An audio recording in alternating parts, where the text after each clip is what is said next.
참으로 어려운 전쟁이었지만 이 전쟁에서 이제 드보라와 그리고 바락은 승리를 얻게 됩니다. 우리가 세상적인 기준으로 보면 승리할 수 없는 전쟁이었지요. 군사력의 차이가 너무나도 컸습니다. 그러나 하나님이 함께 하심으로 말미암아 드보라와 바락은 이 전쟁에서 승리합니다. 이제 드보라 바락은 승리함을 기뻐하는 마음으로 찬양을 합니다. 찬송을 부릅니다. 그 노래합니다. 그 노래가 오늘 우리가 지금 읽은 이 본문의 말씀입니다. 이 본문의 말씀 속에는 그들이 했던 이 전쟁에 대한 대략적인 내용들을 그들이 고백하면서 이제 이 노래를 부르고 있는데, 이 노래를 보게 되면 이 노래 속에도 크게 우리는 두 가지로 볼 수가 있어요. 뭐냐? 하나는 이 노래 속에서 칭찬받는 사람들입니다. 이 전쟁을 통해서 칭찬받는 사람들이 있고, 이 전쟁 속에서 칭찬받지 못하고 비난받는 사람들이 있어요. 전쟁이 끝났는데 이 전쟁을 통해서 비난받는 사람과 또한 이 전쟁을 통해서 칭찬받는 두 부류의 사람이 나뉘어지고 있다는 겁니다. 먼저 어떻습니까? 성경을 보게 되면 먼저 칭찬받은 사람들이 나와요. 에브라임 지파, 베냐민 지파, 므낫세 지파, 이사갈 지파, 스불론 지파. 이들은 이 전쟁 후에 노래 속에서 칭찬받고 있습니다. 내용은 뭐냐? 너희가 이 전쟁에 참여하였도다. 여러분, 이 전쟁이 우리가 뭐 할 때 그렇잖아요. 이거를 함으로 인해서 내가 뭔가 얻을 게 많으면 참여한다는 사람이 많습니다. 선거 같은 거 할 때도 보면 이기는 쪽에는 사람들이 많이 몰려요. 이기고 난 다음에 뭔가 이익 얻을 게 많거든요. 사람이 많이 모입니다. 그러나 질 것 같은 쪽에는 사람이 별로 없어요. 왜? 해도 나한테 이익될 게 없거든요, 별로. 이 전쟁도 사실은 그냥 군사력으로 놓고 보면 이 전쟁은 질 확률이 높은 전쟁입니다. 그랬기에 이 전쟁 속에서 참여하기가 쉽지가 않은 거예요. 결정을 내리기가. 잘못 나갔다가는 다 죽습니다. 그런데 그 와중에도 에브라임이라든지 베냐민이라든지 므낫세라든지 이사갈이라든지 스불론이라든지 이 지파 사람들은 여호와 하나님께서 나와 싸워라 명령하실 때 비록 군사력으로는 그들이 질 것 같을지라도 나와 싸웠습니다. 왜? 하나님의 명령이고 하나님의 뜻이었기 때문이에요. 그래서 나가서 싸운 거예요. 그리고 그 결과 승리합니다. 그런데 이 반대로 책망받는 사람들도 있었습니다. 오늘 우리가 15절 한번 보시겠습니까? 15절 보면 이사갈의 방백들이 드보라와 함께하니 이사갈과 같이 바락도 그의 뒤를 따라 골짜기로 날려 내려가니 루벤 시냇가에 큰 결심이 있었도다. 그리고 17절에 보면 16절에도 보면 내가 양의 우리 가운데 앉아서 목자의 피리 부는 소리를 들으면 어찌 됨이냐. 루벤 시냇가에 큰 결심이 있었도다. 길앗은 요단강 저쪽에 거주하며 다는 배에 머무름이 어찌 됨이냐. 아셀은 해변에 앉으며 자기 항만에 거주하도다. 이 지파들은요, 길앗, 단, 아셀 그리고 루벤은 이 전쟁에 참여하지 않았습니다. 다 그들은 자기 거주하는 곳에 그대로 있어서 나가지 않았어요. 이들은 책망받습니다. 너희들이 어찌하여 너희들 그대로 거주하였느냐. 그런데 이 중에 특히 루벤에 대해서는 두 절이나 루벤이 어떤 일을 했는지를 말합니다. 15절의 마지막에 보니까 루벤 시냇가에서 큰 결심이 있었도다. 16절에도 보면 루벤 시냇가에서 큰 결심이 있었도다. 두 번이나 강조하고 있어요. 큰 큰 결심이 있었다. 이 말은 여러분 어떤 뜻이냐면 큰 회의가 있었다는 겁니다. 루벤 지파 사람들이 많이 모여가지고 회의를 한 거예요. 여러분 회의 내용이 뭐였겠습니까? 전쟁에 참여할까 말까. 이거를 가지고 회의를 한 겁니다. 근데 결심도 어떤 결심이에요? 큰 결심이다라고 성경은 말합니다. 즉, 한 번 모여서 결정한 게 아니라 여러 번 모여서 그 결정을 한 거예요. 많은 사람들이 모여서 수없이 회의를 한 겁니다. 나가자니 지금 이스라엘 전 지파를 불러 모았는데 안 나가자니 그렇고 나가자니 그렇고 난감합니다. 그래서 한 번에 결정을 못하고 몇 번에 걸쳐서 회의를 해서 결정한 거예요. 그리고 그 결정 내용이 뭡니까? 나가지 말자. 왜요? 저 시스라 군대랑 보니까 상대가 안 됩니다. 거기 무기가 우리 무기랑 상대가 안 돼요. 이건 나가야 싸워야 지는 싸움인 겁니다. 그러니 군사력 비교를 해보곤 나가서 죽을 확률이 높다. 질 확률이 높다. 가지 말자. 회의의 회의 결정으로 안 나가기로 한 겁니다. 여러분 이들이 안 나가기로 한 이유가 뭐겠습니까? 안위. 자신들의 안위 안전이지요. 여러분 그게 뭐 그렇게 잘못된 거겠습니까? 여러분 사람이 안전하고 싶은 거, 내 목숨을 잃고 싶지 않은 거, 그거는 인간의 본성이지 않습니까? 그런데 우리의 본성에 앞서야 되는 게 있는 겁니다. 우리의 이익에 앞서야 되는 게 있는 겁니다.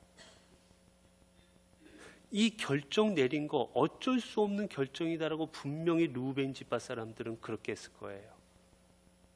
우리 지파를 살리기 위해서, 우리 지파를 위해서는 어쩔 수 없는 결정이다. 분명히 그렇게 말하고 결정했을 겁니다. 그런데 그 결정은 하나님의 뜻과 거리가 먼 결정이었습니다. 하나님의 뜻은 이 전쟁에 나가 싸우라는 거였어요.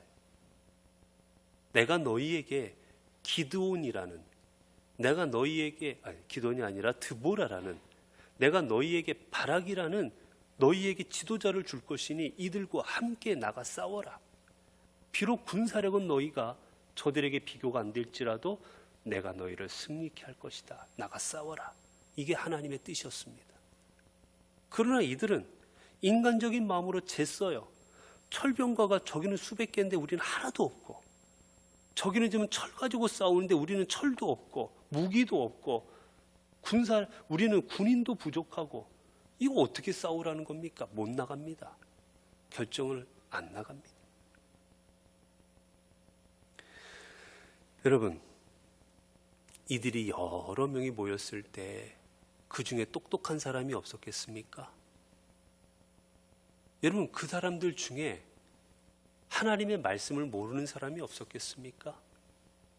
그들은 다 어리석은 사람이었고, 그들은 다 지식도 없는 사람이었고, 똑똑한 사람은 하나도 없었고, 그 여러분 그랬겠어요? 분명히 똑똑한 사람, 경험이 많은 사람, 지식도 있는 사람, 얼마나 그 지파 안에 그런 사람들이 많이 있었겠습니까? 그러나 그들이 내린 결정은 하나님이 기뻐하지 않는 결정이었어요. 왜 그렇습니까? 결정의 기준이 잘못되었기 때문이에요. 결정의 기준이 하나님께서 무엇이라 말씀하시느냐가 기준이 아니라 내가 이길 수 있을까 질까, 저들과 우리를 비교할 때 우리가 어떤가, 인간적인 것을 가지고 비교할 때 이들은 잘못된 결정을 내리는 겁니다. 아무리 회의하고 아무리 머리를 짜내고 아무리 고민했어도 그 결과는 하나님의 질책이었습니다. 여러분 그렇습니다. 우리가 아무리 모이고 아무리 회의를 하고 아무리 많은 것을 논의할지라도 그 중심이 하나님의 뜻이 아니라면 아무 소용이 없습니다. 그 결정은 결국 하나님께서 원하시는 결정이 아닐 것이기 때문이에요. 오늘 제가 알기로 선교회들이 다 선교회별로 모인 줄로 압니다. 아마 여러분 모여서 여러 가지 이야기들을 나누셨을 거예요. 여러분 나누실 때 모든 것을 하나님께서 과연 무엇을 원하실까를 가지고 의논하셨습니까? 아니면 우리가 몇 명이 모였는데 뭐 할 수 있을까? 우리 예산이 이만큼 모였는데 이걸 가지고 뭐 할까? 여러분 혹시 이런 거를 논하셨습니까? 만약에 여러분들이 모임하면서 이 모든 것, 우리 모임을 하나님께서 어떻게 하는 것을 좋아하실까? 우리 모인 예산을 어떻게 쓰는 것을 하나님께서 기뻐하실까? 우리가 앞으로 어떤 행사들을 이루어가는 것을 하나님께서 기뻐하실까? 그렇게 하셨다면 잘 하신 겁니다. 그런데 만약에 그렇지 않고 여러분이 우리가 예전부터 이렇게 했으니까 올해도 이런 것 좀 합시다. 우리가 예전부터 이런 거 이렇게 했으니까 우리가 앞으로도 이런 거 좀 해나갑시다. 우리끼리도 좀 뭐 합시다. 만약에라도 이런 식으로 여러분이 선교회별로 모이셨다면 여러분 그것은 하나님이 원하시는 모임이 아닙니다. 오늘 루벤이 했던 것처럼 많은 사람이 모여 회의를 했어도 그 결과가 하나님의 질책이듯이 여러분의 모임의 결과는 하나님의 질책이 될 것입니다. 그렇기에 여러분 우리들은 무엇을 하든지 우리가 모이면 먼저 무엇을 해야 합니까? 여러분 우리가 교회 안에서는 모이면 제일 먼저 모임할 때 뭘 합니까? 기도합니다. 때로는 말씀도 봅니다. 왜 우리는 모임할 때 기도하고 말씀을 봅니까? 이유는 하나입니다. 우리가 결정하게 하지 마시고 하나님이 결정하옵소서. 하나님의 뜻을 이루게 하옵소서. 그것을 위해서 회의 전에 기도하고 시작하는 거예요. 그렇기 때문에 여러분 앞으로 우리가 무엇을 하든지 선교회별로 모이시든지 구역별로 모이시든지 아니면 동아리별로 모이시든지 무엇을 하시든지 간에 여러분이 결정할 때는 꼭 이 말을 하십시오. 하나님의 뜻이 무엇이겠습니까? 다음 주에 밥 먹으러 갑시다. 다음 주에 행사 그거 할 때도 하나님의 뜻이 무엇이겠습니까? 하나님의 뜻이 우리가 모여서 교제하기를 원하십니다. 교제하십시오. 하나님의 뜻이 우리가 모여서 함께 어디 여행 가는 거 우리끼리 같이 하는 거 해야 됩니다. 왜 그거라고 하나님 기뻐하지 않으시겠습니까? 그러나 언제나 먼저 생각하십시오. 하나님의 뜻일까? 우리가 행하는 모든 것들 우리가 기도회도 하고 모임도 갖고 친교도 하고 하여튼 무엇을 하든지 하나님의 뜻일까? 먼저 그것을 의논하시고 결정하십시오. 그때 비로소 그 모든 결정이 하나님의 영광이 나타나고 하나님의 역사가 나타나고 하나님이 기뻐하시는 귀한 결정이 되어질 수 있을 것입니다. 그래서 여러분의 우리가 앞으로 하는 모든 일들은 먼저 우리의 안위 그리고 관습, 문화, 전통 이런 게 우리의 결정의 근거가 아니라 우리의 모든 결정의 근거는 하나님의 뜻과 하나님의 말씀으로 나아갈 수 있는 그래 우리 연포교회는 뭐 어떤 결정이든지 간에 그 결정이 다 하나님의 영광을 드러내고 하나님의 나라를 이루어가는 그런 게 결정되는 그래서 우리 교회가 아름다운 교회가 되어지고 우리 공동체가 하나님의 믿음의 공동체가 되어지는 귀한 역사가 있어지기를 바랍니다. 기도하겠습니다. 은혜로우신 하나님, 우리는 어떤 일을 행할 때마다 모여서 함께 우리가 가진 지식으로, 경험으로, 생각으로 많은 일들을 논의하게 됩니다. 우리 생각으로는 바른 길을 가고 싶고, 우리 생각으로는 합당한 일들을 결정하고 싶어서 많은 일들을 의논하게 됩니다. 하나님, 그러나 그 가운데 하나님이 함께하지 않는다면, 하나님의 뜻이 우선되지 않는다면 그 어떤 결정도 하나님이 기뻐하시는 결정이 될 수 없음을 깨닫게 하시니 감사합니다. 이제 우리는 모이면 먼저 하나님의 뜻이 무엇이겠습니까? 먼저 하나님께서 원하시는 것이 무엇이겠습니까? 이것을 먼저 의논하는 우리 선교회가 되고 구역이 되고 공동체가 되게 하여 주옵소서. 그래서 우리가 결정하고 행하는 모든 일들이 하나님이 기뻐하시고 그 일들을 통하여 하나님의 놀라운 역사가 일어나지게 하옵소서. 우리 주 예수 그리스도의 이름으로 기도드리옵나이다. 아멘.